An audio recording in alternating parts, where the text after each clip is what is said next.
Shalom, shalom, bien-aimés. Donc, nous continuons avec nos enseignements sur la prière. Et aujourd'hui, nous allons parler de comment prier pour être purifié par le sang précieux de Jésus-Christ de Nazareth. Bien-aimés, il y a une puissance dans le sang précieux de Jésus.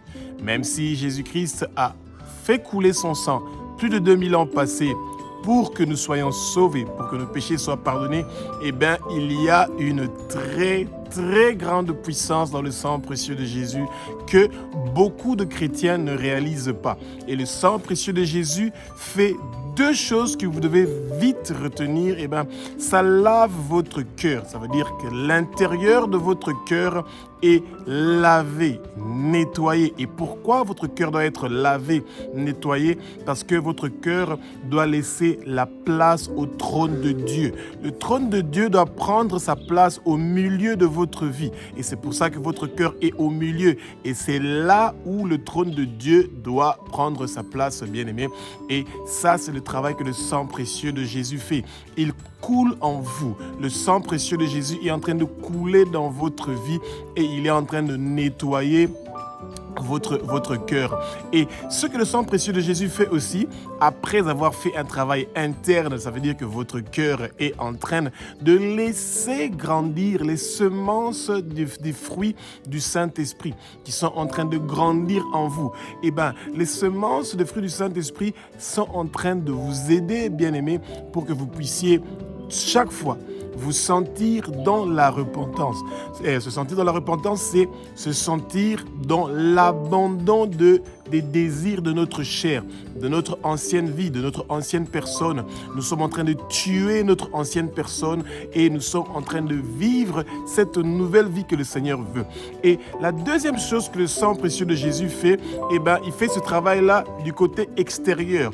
Eh ben, la parole nous dit que votre oreille droite, votre pouce droite, votre orteil droite sont marqués par le sang précieux de Jésus.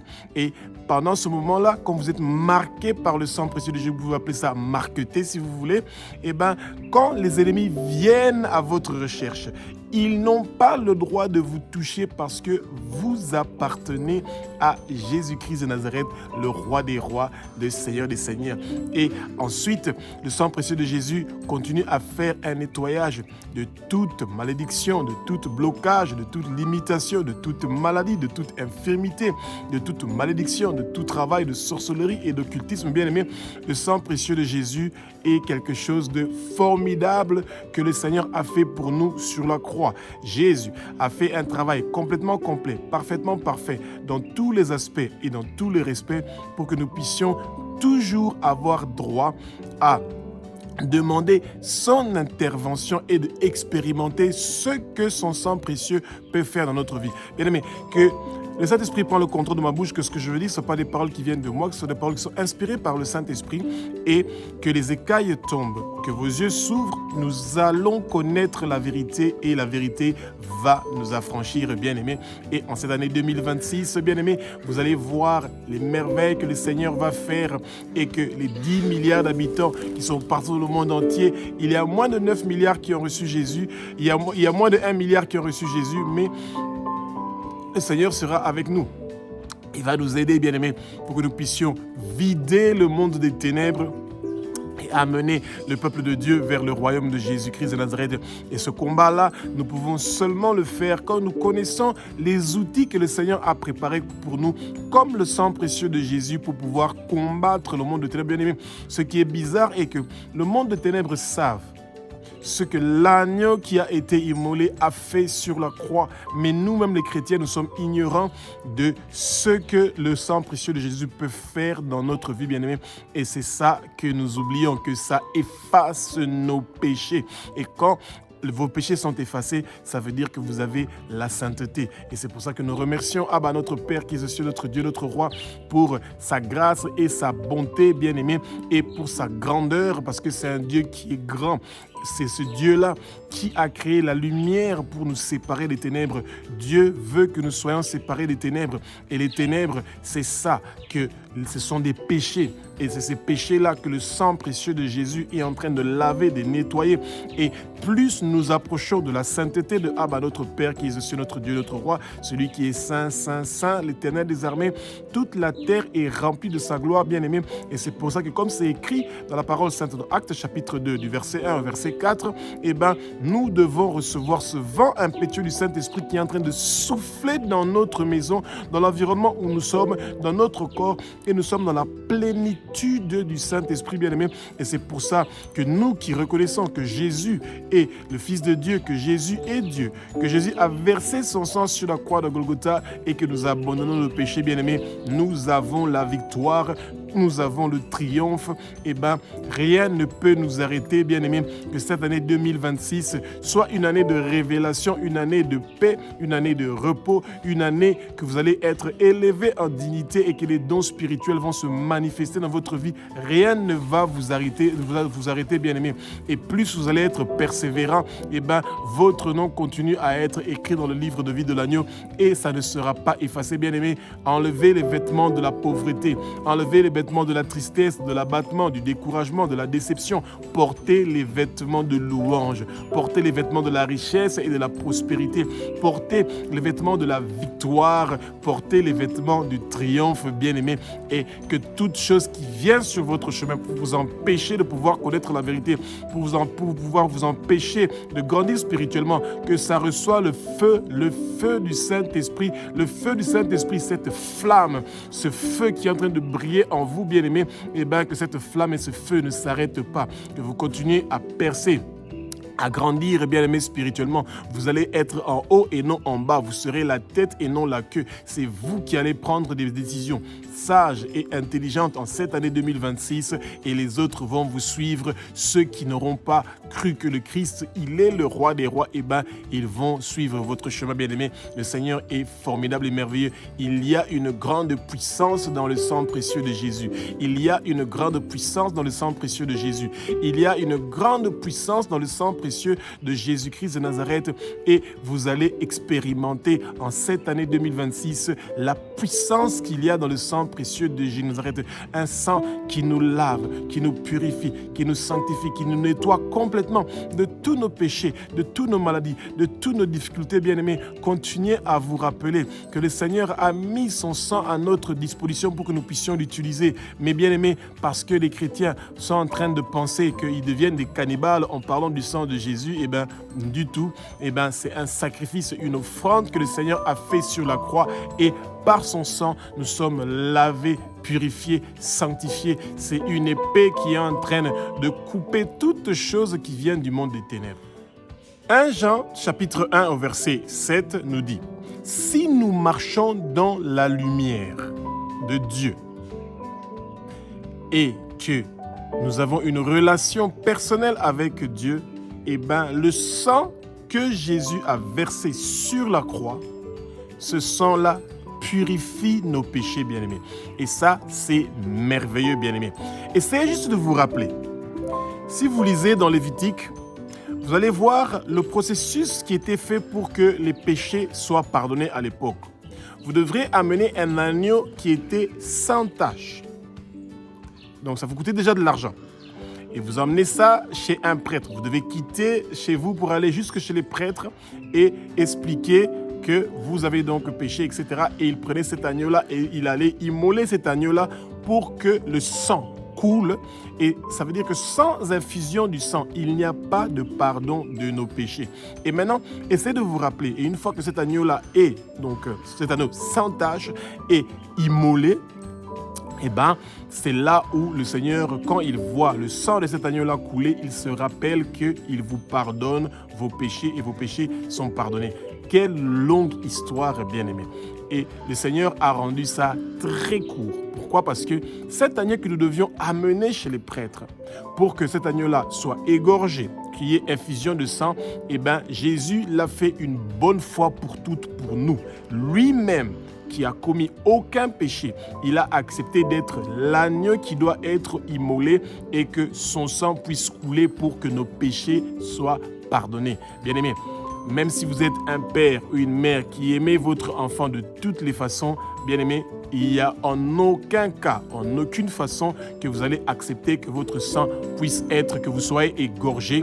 Eh bien, même si vous l'acceptez, on laisse le cas de vos enfants, on prend le cas de votre frère, de votre sœur, ou on prend le cas de votre papa, de votre maman, ou on prend le cas de vos voisins ou de vos cousins, ou on prend le cas d'une nation chinoise ou américaine ou canadienne, on vous dit, et maintenant on va vous égorger pour que eux, leurs péchés puissent être pardonnés. Vous n'allez jamais accepter cela. Et ça, c'est la puissance qu'il y a dans le sang précieux de Jésus. Il y a une puissance dans le sang précieux de Jésus. Jésus a accepté de payer le prix avec sa vie, avec son corps. Pourquoi? Pour que nous puissions avoir la vie éternelle. Et le Satan le sait, bien-aimé, que quand nous avons la vie éternelle, eh bien, nous sommes très dangereux pour son royaume. Pourquoi? Parce que nous devenons une étoile qui est en train de briller. Nous devenons des intercesseurs qui sont puissants et qui sont en train de détruire tout le travail que les trônes, les dominations, les principautés invisibles, les puissances invisibles, les princes des ténèbres invisibles, tout ce que les agents du monde de ténèbres sont en train de faire contre le peuple de Dieu,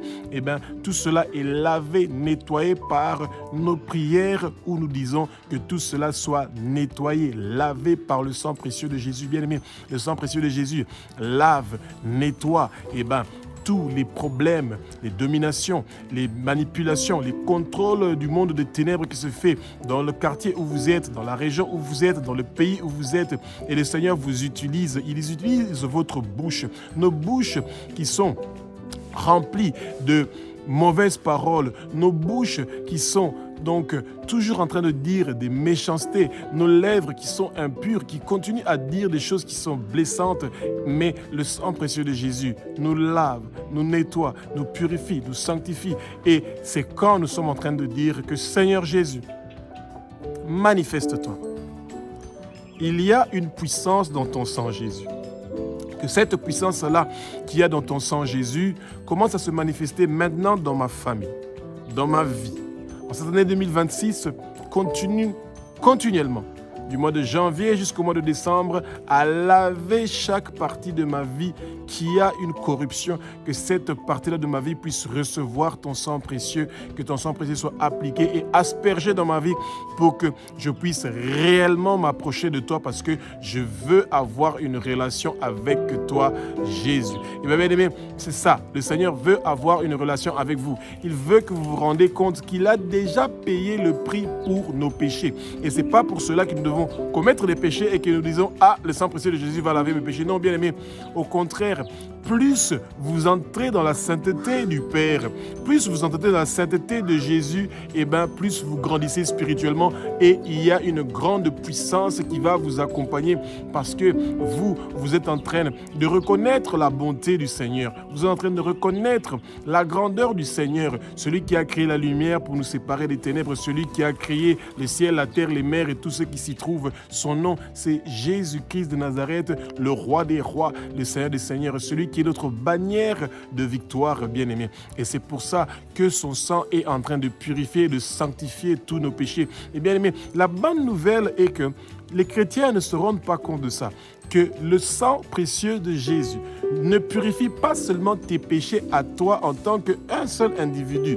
Même quand tu dis que le sang précieux de Jésus qui a coulé sur la croix de Golgotha commence à nettoyer les péchés, vous dites le nom de vos enfants, vous dites le nom de votre mari, vous dites le nom de votre femme. Bien-aimé, le Seigneur est fidèle. Il a fait la même chose sur la croix. Il est mort pour ceux qui avaient cru en lui avant qu'il monte sur la croix et ceux qui vont croire en lui après la croix, bien-aimé. Et c'est pour ça que nous aussi, nous avons ce pouvoir-là. Nous avons cette puissance-là pour demander que les péchés des gens que nous connaissons, que nous citons le nom, ou les péchés des gens, même quand on ne connaît pas le nom des gens de notre quartier, de notre famille, que leurs péchés soient purifiés par le sang précieux de Jésus. Bien-aimé, alléluia. Il y a une puissance merveilleuse dans le sang précieux de Jésus que les chrétiens sont en train de négliger, qu'ils sont tellement puissants et que leurs paroles, leur bouche, leurs lèvres qui sont impures peuvent dire ces paroles-là pour purifier les péchés des autres. 1 Pierre chapitre 1 du verset 18 au verset 19 nous dit que Dieu nous a pas rachetés de la main de Satan avec de l'or, avec des diamants, avec de l'argent ou avec de l'airain. Eh bien, ce sont des matières qui sont toujours considérées comme représentant beaucoup d'argent. Pourquoi? Parce que le Seigneur sait que ce sont des choses qui sont périssables, c'est des choses qui meurent, qui restent. Mais le Seigneur a eu une idée merveilleuse, formidable, celui de nous racheter de la main de Satan par le sang précieux de Jésus-Christ de Nazareth. Et il a envoyé son Fils unique, bien-aimé, de venir sur terre, lui qui a commis aucun péché, de mourir une mort horrible sur la croix de Golgotha pour pouvoir nous racheter de la main de Satan. Bien-aimé, rappelez-vous, continuez à vous rappeler que le Seigneur a payé un grand prix pour vous racheter de la main de Satan. Le Seigneur a payé un grand prix pour nous racheter de la main de Satan. Il y a une puissance dans le sang précieux de Jésus. Il y a une puissance dans le sang précieux de Jésus. Il y a une puissance dans le sang précieux de Jésus pour laver, purifier, sanctifier nos péchés, bien-aimés. Et ça, c'est merveilleux. Et la parole nous dit, tandis que nous marchons dans la lumière, bien-aimés, vous ne pouvez pas marcher dans la lumière sans que le sang précieux de Jésus puisse laver, purifier, sanctifier votre vie pécheresse et tous vos péchés sont en train d'être nettoyés maintenant au nom puissant de Jésus. Votre maison est lavée par le sang précieux de Jésus. Votre quartier est lavé par le sang précieux de Jésus. La région où vous êtes, le pays où vous êtes, bien-aimé, est lavé par le sang précieux de Jésus. Mais, bien-aimé, le sang précieux de Jésus, il lave seulement quand il y a une action qui est en train de se faire, bien-aimé. Ça veut dire que quelqu'un doit ouvrir ses lèvres pour demander que le sang précieux de Jésus lave quelque chose. Eh bien, lave nos péchés, lave votre maison, lave votre voiture, lave tout ce que vous voulez, bien-aimé. Le Seigneur a mis ce sang-là à notre disposition. Et puis, pourquoi les chrétiens, des fois, ils ont peur de parler du sang précieux de Jésus? Parce qu'ils ont peur que les gens les trouvent ridicules. Qu'ils se disent, il y a 2000 ans passés que Jésus est mort, que son sang avait coulé. Est-ce que ce sang-là peut continuer à faire quelque chose pour nous, bien-aimés? C'est exactement la raison pour laquelle Jésus est mort sur la croix.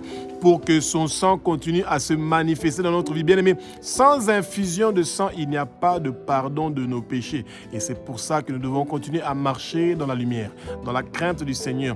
Eh bien, si les chrétiens ne vivaient plus une vie pécheresse, une vie dans les péchés et qu'ils ne commettaient pas de péché, ils n'ont pas besoin de demander au sang précieux de Jésus de nous laver et de nous nettoyer. C'est parce que les gens continuent dans le péché. Regardez comment les gens sont plongés dans l'addiction de l'idolâtrie, de leur téléphone, masturbation, pornographie, divorce, débauche, fornication, adultère, vol, meurtre, suicide. Bien-aimés, les gens sont plongés dans beaucoup de choses qu'ils sont en train de continuer à faire tous les jours et nous tous, nous avons besoin du sang précieux de Jésus. J'ai besoin du sang précieux de Jésus. Vous avez besoin du sang précieux de Jésus. Nous tous, nous avons besoin que le sang précieux de Jésus nous nettoie. Nul n'est juste, nul n'est parfait. Il n'y a personne. Nous tous, nous sommes en train de vivre par la grâce. Nous tous, nous sommes des pécheurs. Nous tous, nous venons de la poussière.